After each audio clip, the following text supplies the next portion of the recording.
धृतराष्ट्र और संसुजा जी के वार्तालाप में धृतराष्ट्र कई प्रकार के प्रश्न कर रहे हैं और देखने में ये आ रहा है कि धृतराष्ट्र एक ही बात को वो बार बार पूछ रहे हैं।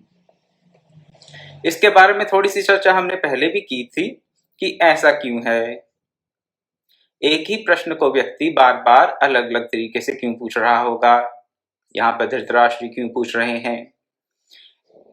इसके कई कारण हो सकते हैं। एक कारण तो ये है कि जब तक व्यक्ति जो उसके मन में हो तब तक उसे तसल्ली नहीं होती। जैसे कि कंफर्मेशन चाहिए, मेरा कोई सिद्धांत है, मेरी कोई आस्था है, मेरा कोई दृढ़ विश्वास है किसी बात को लेकर, और मैं चाहता हूं कि मेरे सामने बैठा हुआ व्यक्ति भी वैसा ही कहे। तो फिर मैं क्या कहूँ, हाँ हाँ हाँ, ये व्यक्ति ठीक बोल रहे हैं। ये क्यों ठीक बोल रहे हैं? क्योंकि जिस बात को मैं जानता हूं, जिस बात को मैं मानता हूं, इस व्यक्ति ने वही बात कही है, इसलिए ये बड़े विद्वान हैं। और कई बार हमारे किसी महापुरुष के प्रति श्रद्धा हो, प्रकारेण वो कह दे जो हम सुनना चाहते हैं, वैसी साधना बता दें, वैसा मार्ग हमें दिखा दें जैसा कि हम देखना चाहते हैं। क्या करना चाहते हैं हम महापुरुष की बात को नहीं सुनना चाहते, लेकिन उनके मुख से वो निकलवाना चाहते हैं जो हम सुनना चाहते हैं। ये भी कई बार हम लोगों का दोष हो जाता है कि महापुरुष वो बात कह दें जो करें तो अपने मन की, लेकिन नाम लगा दे महापुरुष का कि फला फला महापुरुष ने, गुरु जी ने, महात्मा जी ने, फलाने साधु संत ने ऐसा कहा था, इसलिए हम ऐसा कर रहे हैं। तो ये दो कारण हैं धृतराष्ट्र के बारे में प्रश्न करने के। कौन से दो कारण?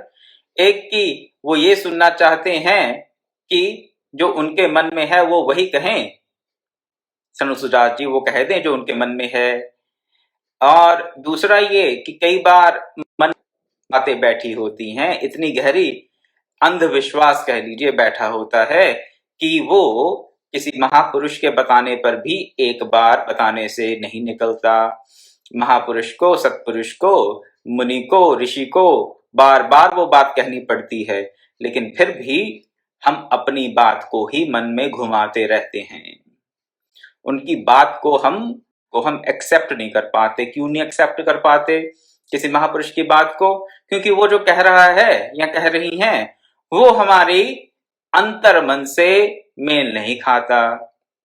मेल क्यों नहीं खाता? मेल इसलिए नहीं खाता क्योंकि हमारी धारणा अलग है। सत्य के प्रति जैसी मेरी धारणा है वैसी ऋषि की नहीं है। उस स्थिति में करूंगा ये कि बार बार प्रश्न करके ये जानना चाहूंगा कि वो महापुरुष, वो ऋषि भी वही बात कह दें जैसा कि मैं सोचता हूं। धृतराष्ट्र की इस दुविधा का रिजल्ट क्या होता है, नतीजा क्या होता है, आपको एंड बता देते हैं। वैसे तो आप जानते ही हैं।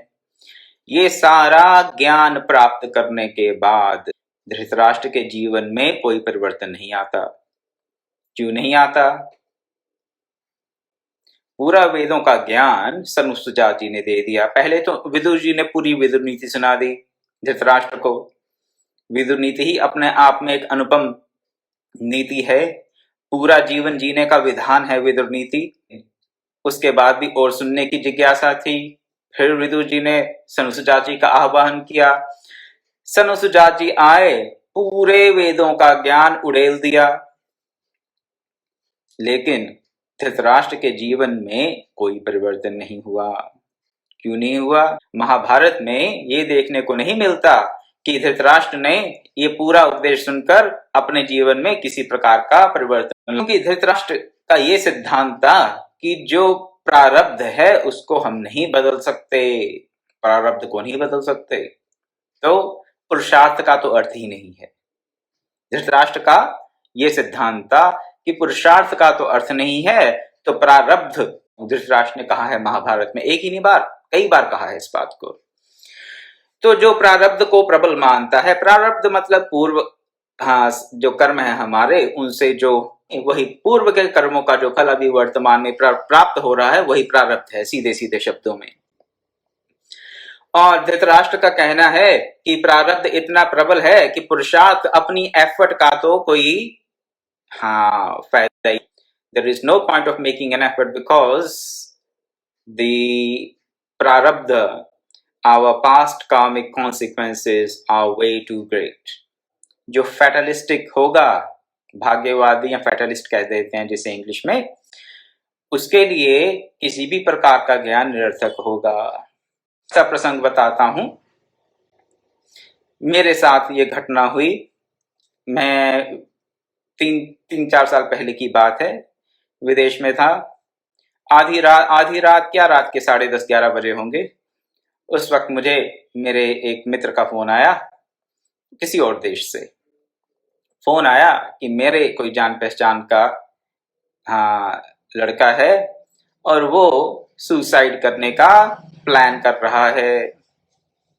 मैंने कहा भाई बहुत दुख की बात है, अगर वो सुसाइड का प्लान कर रहा है तो मुझे बोले कि तुम उससे बात कर लो, आप उससे बात कर लोगे तो हो सकता है उसका मन। मैंने उनसे कहा देखो भाई मैं उनको जानता तक नहीं, वो मुझे जानते तक नहीं, मैं क्या बात करूंगा। लेकिन जब उन्होंने कहा नहीं मुझे लगता है अगर आप बात करोगे तो कुछ बात बन सकती है, सेवा का अवसर मिले तो क्यों छोड़ें। तो वो रात के कोई 11-11:30 बजे मैंने इस व्यक्ति को फोन किया और उनकी मानसिक स्थिति बिल्कुल ठीक नहीं थी उस वक्त। परंतु उनके जो प्रश्न थे वो धृतराष्ट्र जैसे प्रश्न कर रहे हैं ना अभी सनुसुजात जी से, वैसे ही प्रश्न उन्होंने मेरे से पूछे। मानसिक स्थिति ठीक ना होने के चलते हुए भी उनके जो प्रश्न थे तर्क संगत थे, युक्ति संगत थे और समीचीन थे। उन प्रश्नों से ऐसा ज्ञान का प्रवाह निकला कि 2 घंटे रात को 2 घंटे तक मैं उनसे वार्तालाप करता रहा। वार्तालाप हुआ तो उनकी थोड़ी स्थिति को फोन कॉल के मध्य में बदलनी होगी आरंभ, और सुइसाइड से, आत्महत्या से तो उनका मन उस वक्त तो कम से कम लगा कि हट गया है। नहीं था कि उस व्यक्ति के जीवन में कोई मूलचूल परिवर्तन आ सकता है। मैंने मन में ये विचार किया, मैंने तो उसको, वो व्यक्ति पूछता गया और मैंने सब सुना दिया। फिर लगा कि चलिए जैसी भगवत प्रेरणा से जो हो गया ठीक है, लेकिन उसका कोई असर होगा लंबे समय के लिए ये मैं नहीं जानता था। लेकिन उस व्यक्ति का सिद्धांत धृतराष्ट्र से उल्टा था। उल्टा क्या था? उस व्यक्ति ने पुरुषार्थ को ही बड़ा माना, प्रारब्ध या भाग्य को नहीं। और पुरुषार्थ को बड़ा मानने से क्या हुआ, आज 4 वर्ष के करीब हो गए हैं शायद, वो व्यक्ति बहुत ही अच्छी आध्यात्मिक उन्नति कर रहे हैं। एक नास्तिक व्यक्ति जो कि आत्महत्या के कगार पे खड़ा था, आज वो बड़ी ही तीव्र साधना में संलग्न है, इस्लामिक मूल के हैं। लेकिन भगवत कृपा भी तब तक नहीं होगी जब तक हम अपना पुरुषार्थ ना करेंगे। धृतराष्ट्र पर कम भगवत कृपा तो नहीं हुई। धृतराष्ट्र किनके पुत्र थे? आप जरा विचार करें, अगर आप महाभारत को जानते होंगे तो आपको मालूम होगा कि धृतराष्ट्र का शरीर वेद व्यास जैसे महर्षि से उत्पन्न हुआ और उनके पास विदुर जी जैसे मंत्री थे।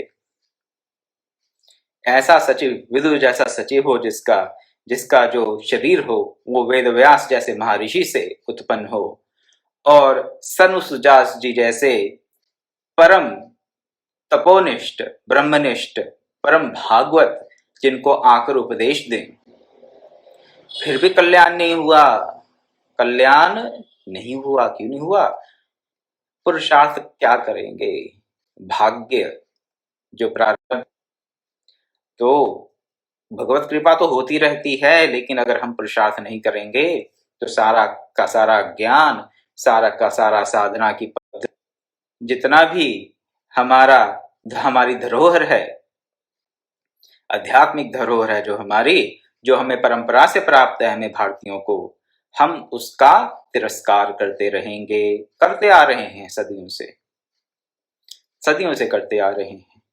और विदेशी व्यक्ति जिनको भारतीय ज्ञान परंपरा का कोई भी उनको पता नहीं था, लेकिन धारणा ऐसी थी कि पुरुषार्थ से मैं अपना जीवन बदल सकता हूं, और उस पुरुषार्थ के चलते अति प्रसन्नता है कि उन्होंने अपने जीवन में इतना बड़ा परिवर्तन लाए हैं। वो पुरुषार्थ को अपनाएं, साधन को अपनाएं, तो ये सब ज्ञान फिर काम में आएगा, अवश्य काम आएगा। लेकिन अगर कुछ करेंगे ही नहीं तो फिर तो हाँ। कल चर्चा हो रही थी कि ब्राह्मण कौन है। इस विषय में मैं थोड़े डिस्क्लेमर, कुछ स्पष्टीकरण देना चाहता हूं। यहां पर इस सनुसुजात पर्व में वर्ण व्यवस्था का क्या नियम है, क्या गुण दोष हैं, कैसे होनी चाहिए, उसके बारे में यहाँ चर्चा नहीं हो रही, उसकी कोई। जब ब्राह्मण की बात हो रही है तो वो केवल ब्रह्मविद, जो ब्रह्म को जानता है, उस व्यक्ति के संदर्भ में हो रही है। तो कृपया यहाँ पर जो सुने उसको वर्ण व्यवस्था के अनुरूप ना लें कि वर्ण व्यवस्था में ऐसा होना चाहिए और सनुसुजात जी ऐसा कह रहे हैं। नहीं, यहाँ पर वर्ण व्यवस्था की चर्चा कर रहा हूं। यहाँ पर क्यों नहीं कर रहा? क्योंकि वर्ण व्यवस्था की चर्चा करना इस सनुसुजात पर्व का लक्ष्य है, वेदों द्वारा लक्षित जो परमार्थ तत्व है उसकी प्राप्ति। अगर आपको सुनने में मिलता है बीच बीच में ये ब्राह्मण है या ऐसा ब्राह्मण है, इसी को ब्राह्मण कहते हैं, तो केवल और केवल ये सोचें, जैसे कि तुलसीदास जी ने कहा रामचरितमानस में, जाति पाति धन धर्म बढ़ाई, प्रिय परिवार सदन सुखदाई, सब तजी तुम्हें हृदय जो लाए। तो जिसने सबको त्याग कर, जाति को, पाति को, प्रिय परिवार को, सुखमय घर को त्याग कर तुम्हें हृदय से लगाया है, हृदय में वास करें। तो केवल यहाँ पर इतना ही इसका अर्थ है। वर्ण व्यवस्था क्या है और कैसे होनी चाहिए इत्यादि इत्यादि, ये यहाँ पे इस चर्चा का कोई अवसर मिला किसी और प्रसंग में तो फिर उसकी चर्चा की जाएगी। लेकिन यहाँ पर केवल और केवल ब्रह्म को जानना कैसे है, उस परम तत्व को कैसे प्राप्त करना है, मार्ग है। और वेदों का क्या औचित्य है, वेदों में जो ज्ञान है वो क्या है और उसको कौन पा सकता है, कैसे पाया जाता है, उसी की चर्चा है। उसी चर्चा को आगे बढ़ाते हुए सनुसुजात जी उस परमात्मा में स्वच्छंद संबंध से स्थित हैं वेद, वेदों का औचित्य बता रहे हैं। वेदों का औचित्य बताते हैं कि वेदों का अध्ययन करके ही वेदता आर्यजन वेद रूप परमात्मा के तत्व को प्राप्त हुए हैं। वेदों के अध्ययन से वेद रूप परमात्मा को प्राप्त किया जा सकता है। लेकिन कैसे, अब इसकी थोड़ी चर्चा करेंगे कि वेदों का अध्ययन किस प्रकार हो जिससे कि परमात्मा की प्राप्ति हो। यहाँ पर 2-3 श्लोक हैं, बड़े इंटरेस्टिंग कह सकते हैं, जिनमें वेद शब्द का बार बार प्रयोग हुआ है। वो आपके सामने रखूंगा। न वेदानां वेदिता कश्चिदस्ति, कश्चित् त्वेतान् बुध्यते वापि राजन्, यो वेद वेदान् न स वेद वेद्यं, सत्ते स्थितो यस्तु स वेद वेद्यम्। वेदेन वेदं न विदुर्न वेद्यं, यो वेद वेदं स च वेद वेद्यं, यो वेद वेद्यं न स वेद सत्यम्। यो वेद न वेदाः तथापि वेदेन विदन्ति वेदं, ये ब्राह्मणा वेद विदो भवन्ति। तो इन 3 श्लोकों में कम से कम 25-30 बार वेद शब्द का प्रयोग हुआ है। अब इसका थोड़ा अर्थ समझेंगे ध्यान से सुनने वाली बात है, और ध्यान से सुनेंगे तो अवश्य ही हम वेदों के तात्पर्य को वेदों का पर्पस क्या है उसको समझ पाएंगे। सबसे पहले तो कहते हैं कि वेदों को जानने वाला कोई है ही नहीं, ऐसा बोल देते हैं। साथ ही कहते हैं हाँ कोई ऐसा समझ लीजिए कि कोई बिरला ही है जो वेदों को जानता है। तो जो केवल वेद वाक्यों को जानता है वो वेदों के द्वारा जानने योग्य परमात्मा को नहीं जानता। केवल वेद वाक्यों का, केवल शब्द के अर्थ का पता होना वेद का ज्ञान नहीं है। जो सत्य में स्थित है, जो सत्य रूप परमात्मा में अवस्थित है, वो वेद वेद्य परमात्मा को जानता है। वेद का एक भी अक्षर नहीं जानता, लेकिन अगर वो सत्य स्वरूप परमात्मा में स्थित है तो वो वेद के तात्पर्य को जानता है। और एक व्यक्ति जो वेदों को जानता है, वेदों के शब्दों को, उन शब्दों के अर्थों को जानता है, लेकिन सत्य रूप परमात्मा में प्रतिष्ठित नहीं है, वो वेदों के अर्थ को वास्तव में नहीं जानता। तो जानने वालों में से भी कोई भी वेदों के अर्थ को अर्थात उनके रहस्य को जानने वाला नहीं है, क्योंकि जानने में आने वाले मन बुद्धि आदि के द्वारा ना तो कोई वेद के रहस्य को जान पाता है और ना जानने योग्य परमात्मा तत्व को ही। जो ऐसा कहता है कि मैं वेद को जानता हूं, वास्तव में परमात्मा तत्व को नहीं जानता, ऐसा बोल रहे हैं। क्यों? क्यों वेदों से क्या जानेंगे? वेदों का जो शब्द हैं, जो उनके अर्थ हैं, वो मन और बुद्धि गम्य हैं। बुद्धि से ही वेदों को समझेंगे, लेकिन क्या परमात्मा को बुद्धि से समझ सकते हैं? को बुद्धि से नहीं समझ सकते। वेद वाक्यों को बुद्धि से समझ सकते हैं, मन से समझ सकते हैं, और मन और बुद्धि से जो समझ आ जाए वो परमात्मा नहीं है। मन और बुद्धि से जो समझ आ जाए वो परमात्मा नहीं है। और क्योंकि जब मैं कहूं मैं वेद वाक्यों को, वेद को जानता हूं, तो जानूंगा तो मेरे पास क्या है? मन और बुद्धि से ही जानूंगा ना। अगर मन और बुद्धि से जाना तो फिर तो परमात्मा को नहीं जाना, क्योंकि परमात्मा को मन और बुद्धि से नहीं जाना जा सकता। आगे कहते हैं जो मनुष्य केवल कर्म विधायक वेद को जानता है वे तो बुद्धि द्वारा जानने में आने वाले पदार्थों को ही जानता है, किंतु जो बुद्धि द्वारा जानने योग्य पदार्थों को जानता है वह वास्तविक तत्व पर ब्रह्म परमात्मा को नहीं जानता। जो वेदों के विधान को जानता है, कर्मकांड की बात कर रहे हैं यहाँ पे, जो वेदों के विधान को जानता है कि वेद किस प्रकार के पदार्थ का किस प्रकार के उपयोग में क्या पदार्थ है, किस प्रकार से उसको प्रयोग में लाना चाहिए, उसका क्या फल होता है, जो ये सब बातें जानता है, तो पदार्थ तो परमात्मा नहीं है। वेद वाक्यों का अर्थ और उनमें प्रयुक्त उनके जो कर्म कांड हैं उनमें जो जानने वाला परमात्मा को नहीं जान सकता, क्योंकि परमात्मा तो पदार्थ से परे है। तो पहले ये कहा परमात्मा मन और बुद्धि से परे है, अब कह रहे हैं कि परमात्मा पदार्थ से परे है।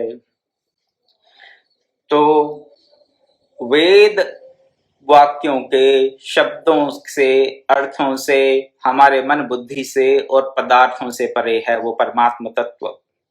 इस बात को उन्होंने अब तक प्रतिष्ठित कर दिया है। जो महापुरुष वेदों के रहस्य को जानता है वह जानने योग्य परमात्मा को भी जानता है, परंतु उसको ना तो वेदों के शब्दों को जानने वाला जानता है, ना ही वेद ही जानते हैं। वेद परमात्मा को नहीं जानते, सीधे शब्दों में कहा यहाँ पर वेद, अरे वे क्यों नहीं जानते? वेदों का प्रतिपादित विषय ही परमात्मा है, लेकिन प्रतिपादित विषय परमात्मा ही है, वो परब्रह्म परमात्मा ही वेदों का प्रतिपादित विषय है, इसमें संशय नहीं। लेकिन वेद स्वयं भी उस परमात्मा को नहीं जानते, क्योंकि वेदों की गति कहाँ तक है? मन बुद्धि वाणी तक।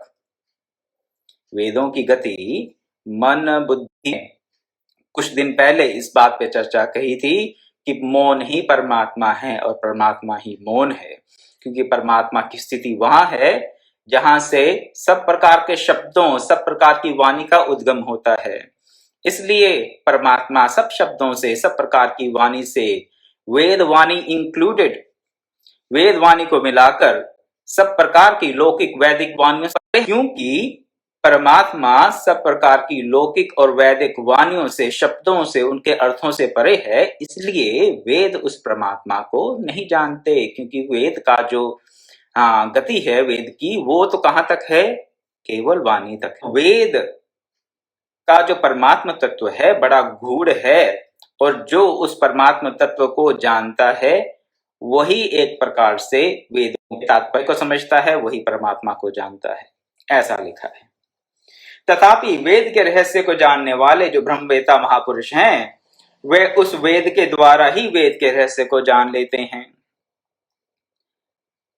तो आप कहेंगे अच्छा कि वेद की गति नहीं है परमात्मा तक, तो फिर वेदों का, और एक बार प्रश्न कर चुके हैं, लेकिन उनको ये बात पूरी पल्ले नहीं पड़ी, इसलिए लगता है कि सनुसुजात जी एक बार फिर से इस बात को समझा रहे हैं। तो यहाँ पर केवल ये कहने का अभिप्राय है कि वेदों का जो कथन है ना, गुप्त है वेदों का कथन, कि केवल और केवल वेदों के शाब्दिक अध्ययन से वो पकड़ में नहीं आता। वेदों के पाठ से, वेदों के कंठस्थ करने से, वेदों के शुद्ध उच्चारण से हम उस वेद प्रतिपादित परमात्मा तत्व को समझ जाएं, इस बात की गारंटी नहीं है। प्रशंसनीय कार्य हैं, मैं कोई निंदा नहीं करना चाहता, नहीं कर रहा हूं, और ये बड़े प्रशंसनीय कार्य हैं। वेदों को कंठस्थ करना, वेदों की रक्षा करना, छंदों का गायन करना और उनको दूसरों खुद पढ़ना और उनको पढ़ाना, ये परम प्रशंसनीय कार्य हैं, इसमें कोई संदेह नहीं। लेकिन इन सब के करने से हमें परमात्मा तत्व प्राप्त हो जाएगा, ऐसा जरूरी नहीं है। सनुसुजात जी ये बता रहे हैं। तो वेद कैसे समझा? ठीक है, ना उनको पढ़ने से आएगा, ना वाणी से आएगा, ना वेद जानते हैं, वेदों को पढ़ने वाले भी सब नहीं जानते, तो कौन जानता है? अब उसको एक पंक्ति में आपके सामने रखूंगा कि वेदों के तात्पर्य को कौन जानता है। जानता वो है जिसका अंतःकरण शुद्ध है, अंतःकरण की शुद्धि के साथ जिस पर गुरु की कृपा है। तो साधना के साथ, भगवत कृपा के साथ, गुरु कृपा के साथ ही वेदों का तात्पर्य थोड़ा बहुत किसी भी व्यक्ति को समझ आ सकता है। वेदों के पठन पाठन से ही उसका ज्ञान हो जाए तो वो संभव नहीं। तो वेदों का जो पर्पस है वो है परमात्मा तत्व की प्राप्ति, लेकिन वेदों का ये जो परमात्मा तत्व की प्राप्ति का जो वो अंतःकरण की शुद्धि, भगवत कृपा और गुरु कृपा के बिना संभव नहीं है, ऐसा यहाँ पर सनुसुजात जी ने कह दिया। तो फिर यहाँ पर वेदों का तात्पर्य समझाने के लिए एक और बात कहते हैं, क्योंकि उन्होंने कह दिया कि वेद भी परमात्मा तत्व, वेद भी नहीं जानते, तो वेदों को पढ़ के हम कैसे जान सकते हैं? अगर वेद परमात्मा तत्व को नहीं जानते और वेदों को पढ़ने वाले भी सब नहीं जानते, तो फिर उसके लिए यहाँ पर एक एग्जाम्पल दे रहे हैं, एक उपमा दे रहे हैं कि द्वितीय का चंद्रमा रहे। द्वितीय का चंद्रमा बड़ा माइन्यूट होता है, बारीक सा होता है द्वितीय का चंद्रमा। द्वितीय के चंद्रमा को इंगित करने के लिए कोई कहे कि वो पेड़ की शाखा को देखो, पेड़ की शाखा को देखो, तो पेड़ की शाखा के साथ ही तुम्हें तो वृक्ष की शाखा की ओर संकेत करना, वृक्ष की शाखा की ओर संकेत करना द्वितीय के चंद्रमा को दिखा सकता है। लेकिन इसका अर्थ ये तो नहीं है कि वृक्ष की शाखा द्वितीय के चंद्रमा को जानती है ना। वृक्ष की शाखा द्वितीय के चंद्रमा को क्या जाने? नहीं जानती। हमें वो द्वितीय के चंद्रमा को दिखाने में सहायक हो सकती है, वैसे ही वेद वाक्य, वेदों के छंद हमें उस परमात्मा तत्व की तरफ इंगित, इंडिकेट करने के लिए बहुत सहयोगी हैं, बहुत सहयोगी हैं, लेकिन वो खुद परमात्मा तत्व को नहीं जानते। कैसे? जैसे कि वो किसी पेड़ की शाखा द्वितीय के चंद्रमा को नहीं जानते। और उंगली करके जो बताता है हमें कि हाँ इधर देखो वो कौन है, वो है सदगुरु। सदगुरु उंगली करके ना दिखाएं कहाँ देखना है, तो हम क्या करते हैं, हम तो पेड़ की शाखा को ही देखते रहेंगे, पेड़ के पत्तों को ही देखते रहेंगे, और फिर क्या कहेंगे, यहाँ पर तो कोई है, कुछ है ही नहीं, पेड़ है। और आप कह रहे हैं यहाँ पे परमात्मा तत्व है, ये तो बस। तो जिन्होंने वेद की निंदा की है, बहुत से लोगों ने कह दिया कि वेद तो गडरियों के गीत हैं, वेदों में कुछ नहीं है, ये हाँ कहीं का ईंट कहीं का रोड़ा, भानुमति ने कुनबा जोड़ा, ऐसे भांति भांति के लोगों ने कुछ कुछ लिख के इकट्ठा कर दिया, और हिंदुओं ने कहना शुरू कर दिया कि वेद हैं परमम प्रमाणम श्रुति, लेकिन इसमें कुछ है नहीं, ऐसा कुछ नहीं है। काफी लोगों ने आज से 200-300 साल पहले ऐसे निष्कर्ष निकाले। क्यों निकाले उन्होंने ऐसे निष्कर्ष, क्योंकि उन्होंने किसी सदगुरु से वेदों की शिक्षा नहीं ली।